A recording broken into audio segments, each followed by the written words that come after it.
All right, well, welcome everybody. We have about 28 minutes to solve pro-growth tax and fiscal reform. So think of this as like maybe the British baking show. We've got 28 minutes to bake the best solution we can come up with. So let's jump right into it. So the framing that was presented early in the day by George Will is that we're really in a 100-year struggle. That if you've read his book, Conservative Sensibility, you'll know that progressives very intentionally wanted to create an administrative state because they doubted the capacity of individual citizens, of we the people, to do this project of self-government long-term, so we needed to outsource authority to this administrative state. So the default narrative that we hear so often on the right, which is a little self-defeating, a little depressing, is that experiment has been really on the ascent and has gone gangbusters without any pauses for the past 100 years. So I would offer an optimistic rebuttal of that in the 1980s, some of us remember or read about the Grace Commission, where President Reagan formed the Grace Commission, found that 1 out of every 3 tax dollars is wasted or squandered. Of course, nothing happened after that. A lot of waste was documented.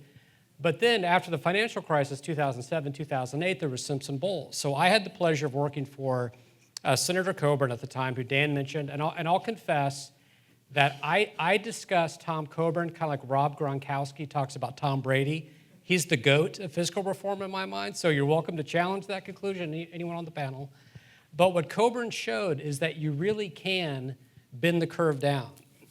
There's going to be mixed views in this room on earmark reform, but he actually got rid of earmarks for a decade. We just did a report at Open the Books today that showed the delta between what was spent versus what could have been spent based on past spending patterns.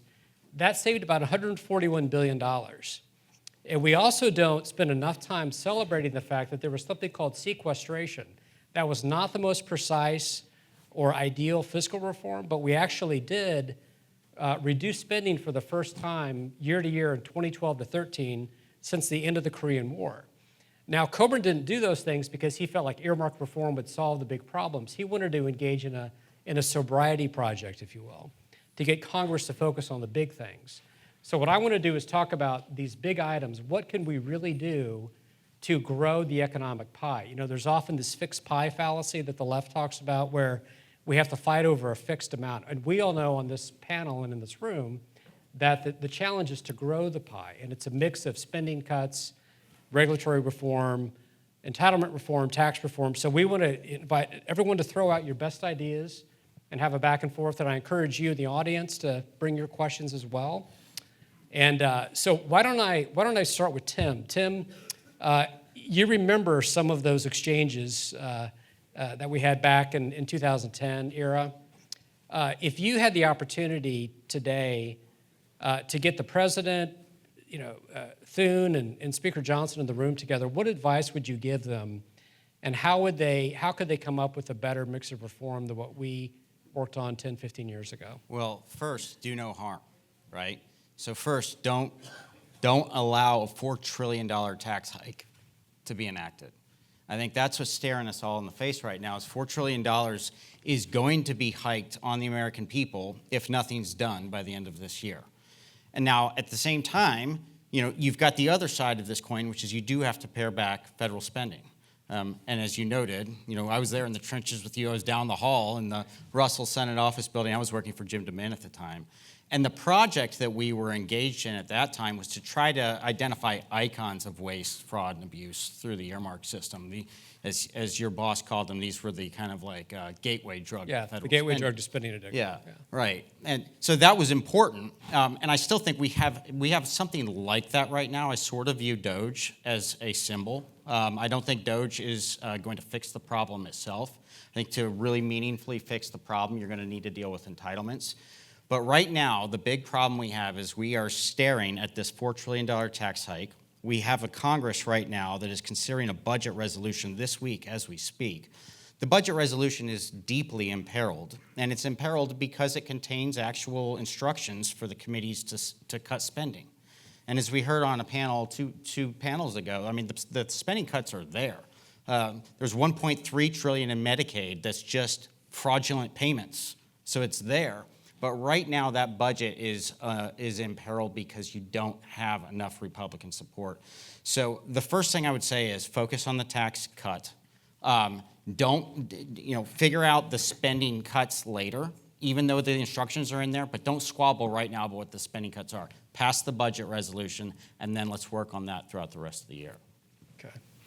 Kurt, you've talked about this challenge as it's very hard to do anything in the absence of a crisis, and that inertia is an extremely powerful force. Elaborate some on those thoughts, and do you have any hope that we can avoid, a catastrophic meltdown, a debt bomb situation, in order to get at these problems? Yeah, I absolutely have a lot of hope that we can fix these problems, and have had the joy of working with a number of congressional offices and other outside groups in helping develop some of the solutions. I do want to reiterate what Tim said, that right now the focus has to be on extending and preserving the Tax Cuts and Jobs Act provisions. That was the best tax reform we've probably ever had in this country. It reduced rates, it broadened the base, and when that is complete, we do need to shift to fixing the way the federal government does business. Jonah mentioned this morning that there's nothing new under the sun, and in fact, the most important thing that Congress can do to fix federal budgeting is to do a real budget. Now, I don't mean a budget resolution. Yes, keep doing that. I don't mean a president's budget request. Yes, keep doing that. But I mean getting all of the committees to do what the Appropriations Committee does, or at least tries to do every single year, and that is manage its portfolio. Right now we have about 1 out of 7 members of the House on the Appropriations Committee. We have 1 out of 3 members of the Senate on the Appropriations Committee. The rest of the members have almost no ability to influence federal fiscal policy on a year-in, year-out basis. And to the extent that they do manage other pieces of the budget, there's no consideration of the trade-offs with the other pieces. We heard a panelist before with the State Financial Officers Foundation say, what is worth doing? And that's an important question. The other piece of that is what is more valuable than what we're doing right now? And so if you gave all of the committees this opportunity every single year to manage their portfolios, then you would be dramatically increasing fiscal democracy, small d, and you would be getting all the members to have something that they care about, which is mattering as a federal policymaker. Not all of them care about deficits and debt and the overall budget numbers that we care about as much as we do, but they all care about mattering. They worked hard to become members of Congress, and a lot of them don't really see how they are able to make an influence. I worked for one two, who put a lot into messaging because that's how they felt they could influence their colleagues and ultimately leadership. But why can't they have that opportunity themselves to be legislators? Under our Constitution, all senators are nominally equal, all representatives are nominally equal, but it sure doesn't feel like that. John, you have a blog that I think is a wonderful name. It's very uplifting. Do you care to share what it is? Or My blog is The Grumpy Economist. The Grumpy Economist. It's a great term. Could you let me ask you on this grumpy scale of 0 to 10, how grumpy are you in this moment? And do you have any optimistic look of where you see things headed over the next year? I'm very optimistic, and I don't think about next year. I think about the next 10 years. The progressive wave is dying globally, and this is a moment when all sorts of out-of-the-box ideas can happen. Volatility is a wonderful thing, especially if you can avoid the problems, but take the advantages. So I would, on the questions you asked on taxes and spending, I would encourage us to look past the next 6 months. Us meaning us freedom conservatives who are yet here. We're not in the bowels of the White House because, we're not the ones actually doing power. One of our jobs is to stay out of the back and forth of what should we do next week, and to talk about the promised land, to be like, Buckley, who knew that, we had 20, 30 years to go, to be the monastery that keeps the ideas fresh while the barbarians are at the gate. Because if no one talks about the promised land, about the actual right policy, we certainly will never get there. So, do we turn left at this cactus, right at that cactus? I don't know. But let's always start with what's the right thing to do. It's like taxes. What should we do about that? I agree, pass the tax cuts. Wasn't the best ever. 1986, I would put in, 70% to 28% was pretty good. But what should we do about this mess of taxes? Well, number one, always, what's the question to which taxes are the answer? If the question is raise revenue for the government while not damaging the economy, every economist under the sun will tell you what the answer is. Minimum damage to the economy. Now remember, all taxes together matter here, federal, state, local, whatever. And we actually have very high tax rates. If you live in California and make a lot of money, it's about 70% everything put in. So you want to minimize those distortions. You don't want to cut taxes. You want to cut tax rates while raising tax revenue. So if you come out of this remembering everything, never just say taxes. You want to cut tax rates and raise tax revenue. They're different objects. Now, how do you square that circle? By fixing the incentives. So any economist will tell you, even Paul Krugman, who made me grumpy when I got the name of my blog, if you want to raise tax revenue at minimal distortion, you do essentially a value-added tax, a flat consumption tax applying to everything. We've known this for 20, 30 years. Well, why don't we do it? I mean, no income tax, no corporate tax, no estate tax, everything else, and none of the Swiss cheese and exclusions and deductions and all the rest. Imagine how wonderful it would be to throw that all out and just put in a sales tax, a VAT, whatever you want to call it, some sort of consumption tax.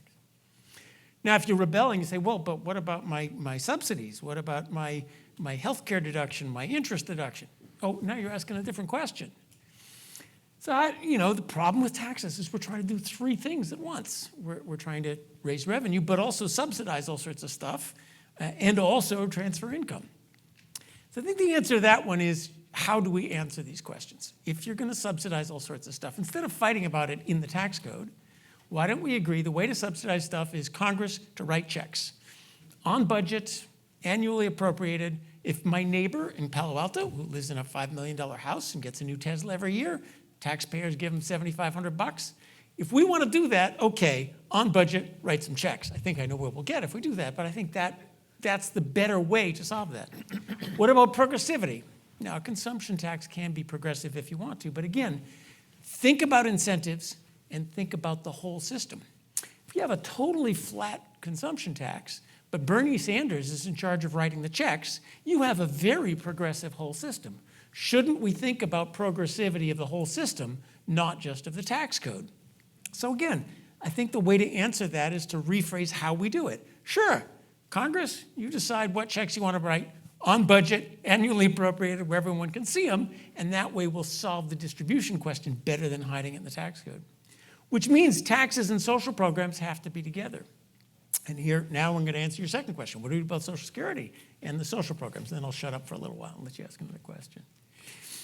Again, we want to look for out-of-the-box answers. If you look at the incentives, while everyone else is squabbling about who gets what, you find the out-of-the-box answers. The problem with our social programs, yeah, they cost too much. But the big problem is the disincentives. The average American between $0 and $60,000 a year faces 100% marginal tax. Why? Earn an extra dollar, we take away $1 worth of benefits. No wonder labor force participation is in the toilet out there. Same for Social Security. Social Security has all sorts of disincentives to work. So why don't we remove the disincentives to work? Now, this comes from the interaction of lots of things together. If you have food stamps and a Section 8 housing voucher and an earned income tax credit and a low-income bus pass, add them all up, you take $1, you get and health insurance, by the way. You earn an extra $1, they take away $1 worth of benefits. But we can fix that. Put them all in one place. I'd like to have we have an alternative minimum tax. I'd like to have an alternative maximum tax. No American who earns an extra $1 shall lose more than 50 cents to the federal government. And by putting them all together and watching the incentives, we could do that. Just one last example on incentives. If you earn an extra $1, they reduce your benefits. If you go get another $1 of a social program, they don't reduce your benefits. Why don't we count income, the income you're getting from social programs as well, and if you control the disincentives, then people will work more and you spend less. If you let older people work, not force them to work, let them work, then you control the disincentives and you spend less on Social Security. Social Security is in particular danger because we counted on other people's kids to pay for our retirement, and then other people stopped having kids. So that's why it's in problems. Well, instead of focusing just on, cut benefits, raise the taxes, let's focus on how do we, over decades, provide more revenue. So immigration, high-skill economic immigration, people who want to come here, join America, start businesses, pay taxes, work, that answers our Social Security question. That's who we should be becoming. Immigration reform is a Social Security person. Growth, deregulation growth. That's a Social Security answer because that helps us pay for Social Security. The policies we're talking about to get the birth rate back up, that's a Social Security problem as well. So the whole system works together for fixing Social Security. I'll stop there, but you can see, look at the whole system. Focus on the incentives. Think outside of the box. Don't be afraid to do stuff that's politically unpopular this year because what's politically possible changes faster than you could possibly imagine. Fantastic. That was not grumpy. I'm never grumpy, unless I'm reading a Paul Krugman column. Chris, let's have you weigh in. What would be your optimal, ideal advice you would give to President, Senate Majority Leader, Speaker? Well, the first advice is something that a lot of people have said, which is let's pass the reconciliation package and then get on to building the tax package, one that doesn't increase taxes over our current baseline because we can't afford to do so. But I'm more broadly optimistic, actually, because of what's going on in the states. And I thought we haven't talked too much about the states at all on this panel, so I thought I might bring it up a little bit for a couple of reasons. One is that it shows what a lot of our rising new stars in the Republican Party are really focused on at the state and local level. Because we have a lot of talk nationally and on social media and everything about all of these other, a wide variety of different things that everybody's cared about. And some of those things are going on in the states as well. But I really wanted to focus on some things that are really advancing freedom at the state level, because I think it's really exciting for us. And I think we've just handed out a chart that some of you may have seen before, but this here with the green and yellow spots on it. I just direct it to you if you've seen it. This shows all the states that are moving, have moved, or will shortly move towards flat tax income taxes. And furthermore, those states that are moving towards zero income taxes at the state level. And this is how we build momentum to have national reform, of course, but this is something that's really advancing in the state. In 2024, we had 16 state income tax cuts. We have, including Arkansas, Colorado, Georgia, Idaho, Indiana, a lot of the states that you would expect. One income tax elimination in New Hampshire, and we had 2 movements to a flat tax at the state level. So this is really exciting stuff. Right now, we have, in Kentucky, we just signed a bill cutting this tax from 4 to 3.5%. We're expecting action in 10 other states right now, including Mississippi, a full phase out to 0, Missouri, phase out to 0, and South Carolina, McMaster, where we've always had a really hard time getting anybody in the state Republican Party in South Carolina to focus on any kind of tax cut, certainly not eliminating state income tax. We've had McMaster endorse moving toward a 0 state income tax. So that's super exciting. Kansas moved to flat, triggered a 4%, working on right now. Ohio, we're going to move to a flat and then a rate cut, and we're going to do additional rate cuts this year. Arkansas, Louisiana, Idaho, Montana, Indiana. So what this is doing, it's creating this environment where these states, these chronically Democrat states that are bordering these states that are moving towards 0 income tax, they're just not going to be able to function. I mean, somebody earlier had mentioned the idea of these 2 states that are across the river trying to compete with each other, and it's just not going to be possible anymore. You're going to see Democrat states even beginning to cut their income taxes because they're going to be hemorrhaging so much in terms of growth, jobs to these other states. And the other thing that's really interesting is that we talked about what motivates members of Congress. One thing that always motivates them is getting elected, right? So I wanted to explain to people a little bit about our philosophy of what helps Republicans get elected. And it's being branded with these exact issues that we're talking about right here. So even if you care about some of these other issues, that are around, that they're the reason that gets you out of bed in the morning. You don't get to legislate if you don't get to the legislature. You don't get to legislate if you don't make it to the State House. You don't get to legislate if you don't make it to Congress. So I've also handed out this chart that I just direct people to. It's a little bit complicated, so you have to kind of look at it for a minute before you figure out, but you can hang it up on your refrigerator and then you can think about it every day. The first thing I'll point out is the yellow line. So the yellow line is in 1994 when the majority of Congress signed the Taxpayer Protection Pledge. Majority of Republicans signed the Taxpayer Protection Pledge. And prior to that, this big blue expanse that's as big as the big blue, beautiful ocean that separates the United States from all of the wars in Europe, right? This big blue space is chronic Democrat control of Congress. And it wasn't until Republicans finally became firmly branded, and this isn't a sufficient condition, but it's certainly a necessary condition.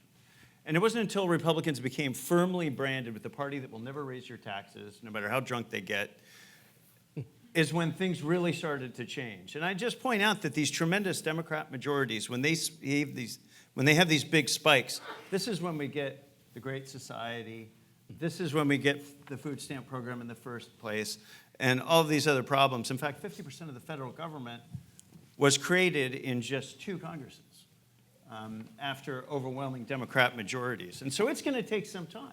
It's going to take some time living in this red space out here before we make some of these exciting reforms that we're all talking about. And it's going to take a lot of these reforms bubbling up from the states, especially on state income taxes, but on a lot of these other issues where states are leading on the fiscal side. We're going to see a lot of this as well. But I'm super optimistic because of all of these factors. And I'm really optimistic about tax bill moving forward for these reasons. Because people, I mean, regardless of what people mention, their explanation for Republican victories in the House and Senate, everybody knows that there's a big piece of it that is this, that are these fiscal issues that are driving people to turn out at the polls. And like I often say to people, I mean, I often try to explain it to Europeans, actually, because we do a lot of work in Europe as well through the Tholos Foundation. But we really have a coalition government in this country, and we always do. Every time there's an election and a party gets to form a government in the United States, just like in any European country, we have a coalition government. It's just a little bit informal, and we don't really, we don't all the time know exactly which coalition each person is, and sometimes they have one foot in one and the other. But we have these different coalitions within the Republican Party. And if you throw one of them out, you're not, especially this one, which is actually the biggest one, you throw this part of the coalition out, and you're never going to be able to form a government again. It's a completely necessary condition. But the interesting thing is that the states, these guys really recognize this. And it's this virtuous circle where they're doing these fiscal reforms, experiencing the economic growth, building on electoral majorities, and that encourages them to do more. And once we get this circle really started at the federal level, it's really going to be exciting. Would you suggest, like, who would the top 3 governor rock stars be now that we ought to study and Gavin Newsom, for sure. look at? Well, Gavin Newsom is a great advertisement. For what not to do. I would say that Kim Reynolds is super exciting. The movement in Iowa, where we've gone down to 3.8%, and we've had big cuts in the corporate income tax, has been really exciting. Some of our rock star governors were already in places that were pretty good, so it's hard to say. Yeah. But they didn't have too much to do if you don't have a state income tax. I don't want to blame anybody for not having a state income tax when you take office for keeping it. But big progress in Arkansas. In a couple of states, we passed these over the objection of Democrat governors, and we've overridden vetoes in places like, historically places like North Carolina, Kentucky, Kansas, which shows you the power of some of these kind of issues, that where we have so much difficulty overriding vetoes on these, we're able to do so. Just to put a point on that, the people that overrode the governor's vetoes in those states were the legislators. Right. It's so important to have legislatures that are highly functional, that have the right incentives. Incentives matter in every part of life. And when you have a legislature that is able to think about all these different issues and update their statutes and make sure that they are giving the best value for their people possible, whether it's through a comprehensive budget or budget targets that give you a stable and predictable platform to work on, or not having shutdowns like is what has empowered North Carolina legislators so much. And they only adopted that in 2016 in their comprehensive budget. But this is something that Wisconsin has been doing for generations. So has Rhode Island. And Rhode Island's got its issues, but budget stability and getting the budget done relatively on time is not one of them. And that Kansas is one of the states that's looking to do this as well because it's such an incredible tool for empowering legislators to have a really bottom-up process. And you can build triggers into those budgets too. Sure. And we've seen that in a lot of these states. It's been a big key to success in places like North Carolina. You build triggers for you have a pre-existing mechanism for cutting taxes, and you build triggers into the budgeting process. So it's almost automatic that when revenues come above projections, that's automatically plowed into permanent reduction of rates. Yep. Yeah, one argument I would make to encourage people like John when he's feeling down is that when you really think about and unpack why did President Trump win re-election? Really, this is his first term, which is historically almost unprecedented. And the reason I would argue is that the American people perceived that they were better off under his term than under Biden's. It's a very basic observation, but the reason they were better off and inflation was lower was because of his fidelity to these limited government freedom conservative principles. Even if stylistically he didn't bend the knee to these ideas quite overtly, he did in practice. He embraced tax reform, regulatory reform, increased energy production. And one of the questions I get all the time is, well, why are you optimistic things will be different now than, spending wasn't cut during the Reagan years, it was marginally cut, if they accept my argument in the Tea Party era. And what's unique about this moment is there has been a political realignment where what was the primary obstacle that we faced, Tim and others who were in the trenches was the Democrats would just demagogue the hell out of us if we went after any social program, and there was always a parade of horribles that if you cut this agency funding, you're going to have foodborne illnesses, plane crashes, and let's hope they don't make bad decisions on all those things, by the way. But what I think is absolutely true is that Democrats are really struggling, and they put themselves in a box. Because who are they demagoguing to? They've lost the room. Are they demagoguing to other people in the green room, to other elites? And I think that gives us an opportunity, I think, to advance. I'd be curious if you all see that trend, if you agree with it, if you have any John, other. can I weigh in on that? Good idea. Real quick. Just to be a little contrarian here, I share your hope. I'm not sure I'm as optimistic. And part of the reason is, and you said it a little bit in your lead in there, I do think the first Trump administration hewed very closely to basically traditional kind of conservative economic arguments. There are definite warning signs right now that the second Trump administration may not do that. You didn't have across-the-board tariffs in the first Trump administration. They were targeted. They were rather strategic. Right now, we have the potential threat of across-the-board tariffs. That would undermine any impact. It would undermine some of the positive impact of keeping the tax cuts in place. You also have an administration and a ticket that ran explicitly on not touching entitlement reform. So that was a campaign promise. And I think most people in this room know that if you don't get to the entitlement side of this question, you're a long way off from fixing it. That's not to say that the discretionary side is unimportant. It's incredibly important. Fully support all of that. And you even have elements of the right now. You go look at what Steve Bannon's arguing for. Bannon wants the corporate tax rate to be higher, okay?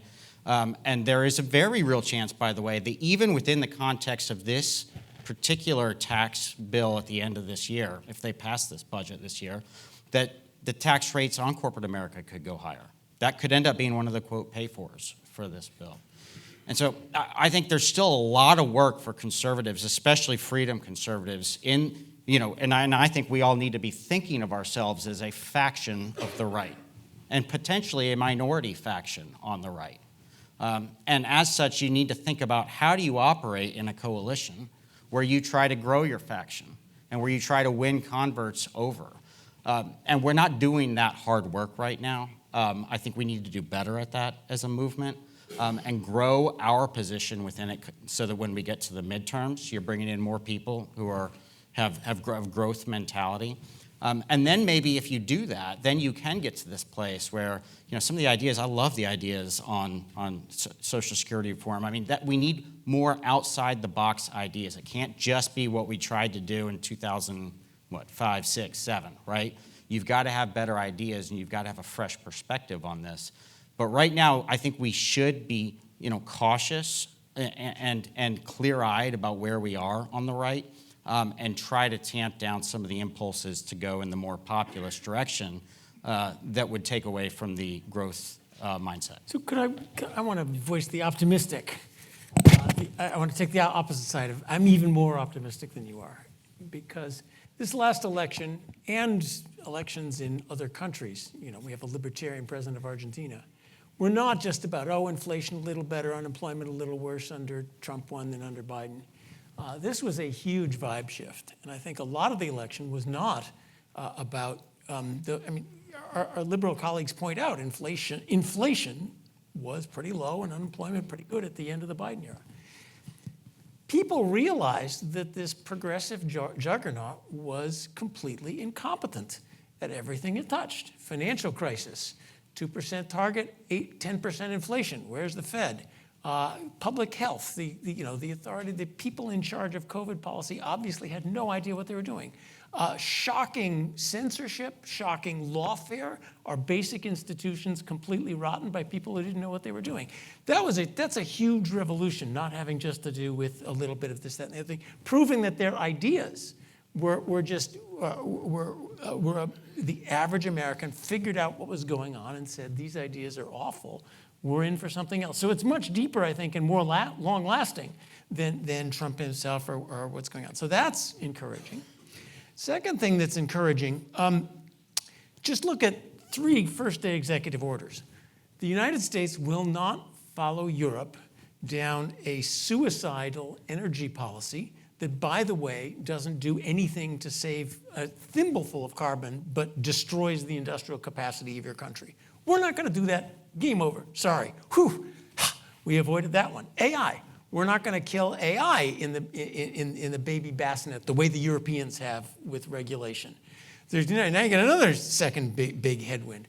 We're not going to add another boatload of regulations. We'll see how the deregulation going, but that's over. So we got 3 basic big headwinds going. Yes, there's dangers, tariffs, trade wars. Foreign policy, I worry, could be a big danger. There's dangers ahead, but there's great things going on. And one last one. I was very interested this morning. It's kind of the feeling of doom and gloom that we freedom conservatives are losing out against the NatCons and so forth. Let's remember, we all just won a huge battle, and now we're kind of on the same side. But we are the deep state among conservatives. Go look at the people who are out there deep in the agencies. Where do you find a Republican, a conservative, economic policy person working? You'll find a freedom conservative, a libertarian, a free marketer. So I think there's a lot of hope there. Those guys have a lot of fight to go before they can put in industrial policy and tariffs and big walls and all the rest of it. Industrial policy done right. Yeah, communism just done right this time. One other really important part of the vibe shift is the openness to do new ways of doing business. We are in the early stages of a constitutional clash, I won't call it a crisis, between some of the Trump administration's activities and what some in Congress believe are Congress's prerogatives, such as appropriations. So Paul Winfrey has a book, I think it's called Budgeting by Fire, and it's all about how clashes between the legislature and the executive have ultimately led Congress to reassert itself in various ways. You saw that with the Budget and Accounting Act of 1921 that gave us what is now called the Office of Management and Budget. The 1974 Congressional Budget Act and Impoundment Control Act was another big step forward in terms of Congress being able to exercise its powers, and there are many other pieces along the way. It feels like that opportunity is coming. The other thing is that we are, as a nation, under fiscal stress. The debt to GDP ratio is high, it's rising. This is the circumstance in which state and local governments and other countries have gotten their fiscal houses in order. There are a number of fiscal turnaround stories from around the world, even within the United States. The US federal government, when it was created, was deeply in debt. It was a crisis. They eventually resolved it. Hamilton, Jefferson, Madison striking deals left and right. And then the US states got into some pretty serious fiscal trouble, capitalizing banks in the South and infrastructure in the North. The Panic of 1837, the fallout from that, the creditors, the debt buyers demanded debt restraints and balanced budget amendments and all the rest of that. And then it happened again in the late 1860s and early 1870s. So we're reaching a moment where we're not only looking at a constitutional clash that could lead to a shift of balance of powers and Congress being more assertive, we're also looking at that intersecting with fiscal stress and the desire to fix the way the federal government budgets. We actually are in the longest period without a constitutional amendment since the period between the 12th Amendment and the 13th Amendment right now. And so balanced budget amendment, that's something we could actually talk about. I have a book coming out later this year talking about all the gory details and why it hasn't worked so far. They're usually very badly written. And then is it an argument for it, I assume? It's an argument for a principles-based balanced budget amendment, which is a different model that has been introduced by Senator Braun last Congress and Representative Nathaniel Moran from Texas. So there's all of these things that feel like they're coming together that will lead potentially to very big changes if we're able to take advantage of having good things on the shelf and ready to go when Congress is ready to use them. Let me ask again the fiscal question. I worry about not just the debt to GDP ratio and so forth. I hope we're able to reform before it comes, but I worry about a fiscal crisis, and not one that just comes on its own. Let's imagine China invades Taiwan or blockades Taiwan. Pacific trade comes to a standstill. Financial crisis. Uncle Sam, what's Uncle Sam going to do? Go to markets. I need like $10 trillion, bail out the banks again because they're all underwater, stimulus here, money there. Last time was about $6 trillion for COVID. It'll be 10 this time. Financial markets are going to go, and what's your plan for paying all that debt back? And by the way, last time we bought a lot of your debt, you inflated away about 20% of it. We're not up for that anymore. Will we be able to borrow that money without an even more sudden surge of inflation? And will we actually get the resources? Oh, by the way, this time we need to borrow to build up the military and stat. So that would be a terrible time to have to put in these long-run reforms. We need to, it's not about the debt. We need to be able to convince people that we have the capacity to repay new debt. We need that fiscal space to meet a crisis, and that's my real worry about debt. What I might suggest is that some sort of crisis moment might be the time when the bond markets require the federal government to put in these assurances that the fiscal house will be in order going forward in order to provide whatever debt is necessary in the near term. That would be great. Let's just hope aircraft carriers aren't sinking while we're doing that.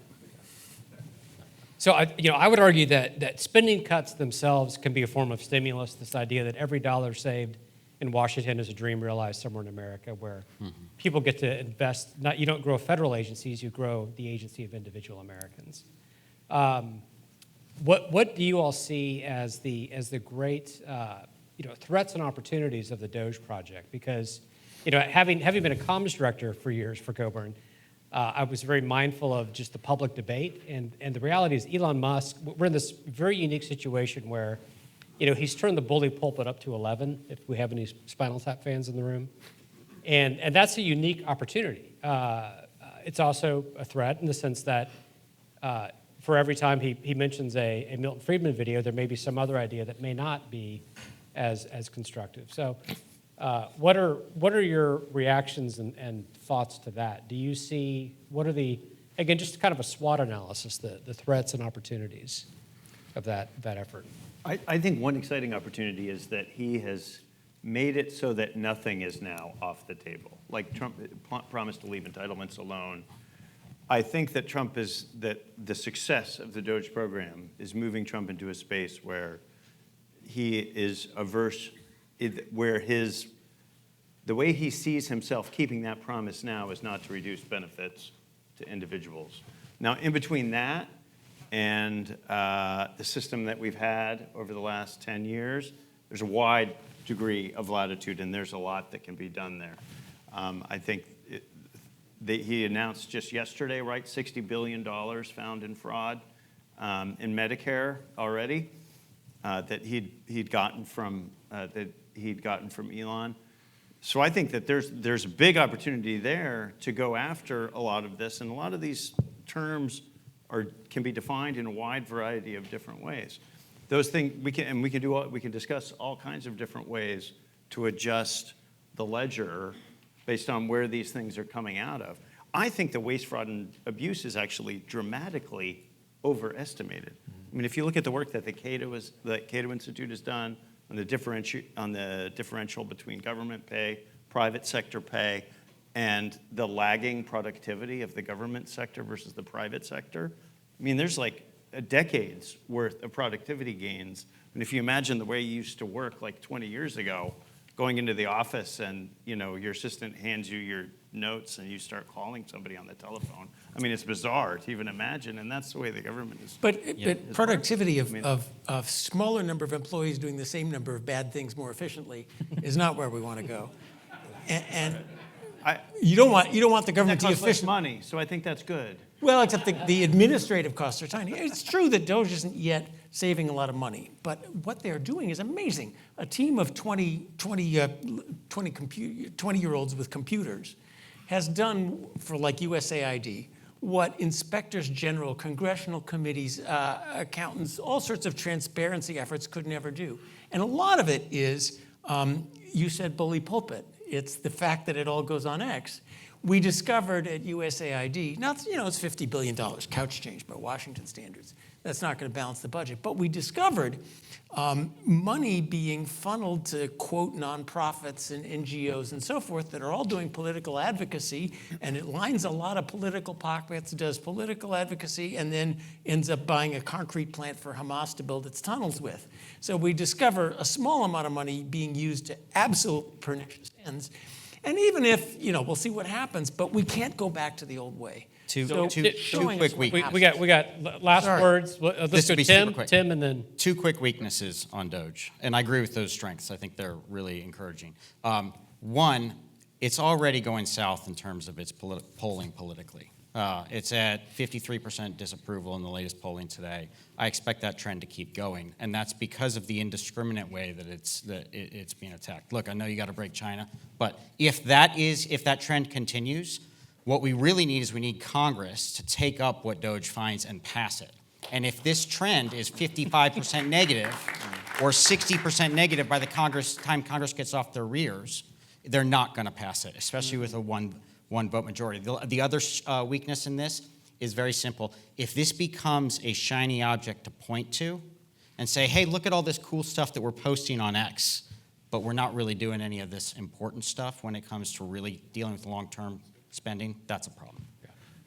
very quickly. Go. Doge shows that Congress is awash in information and has robust capacity, but has absolutely terrible incentives to weed out the things that aren't worth doing.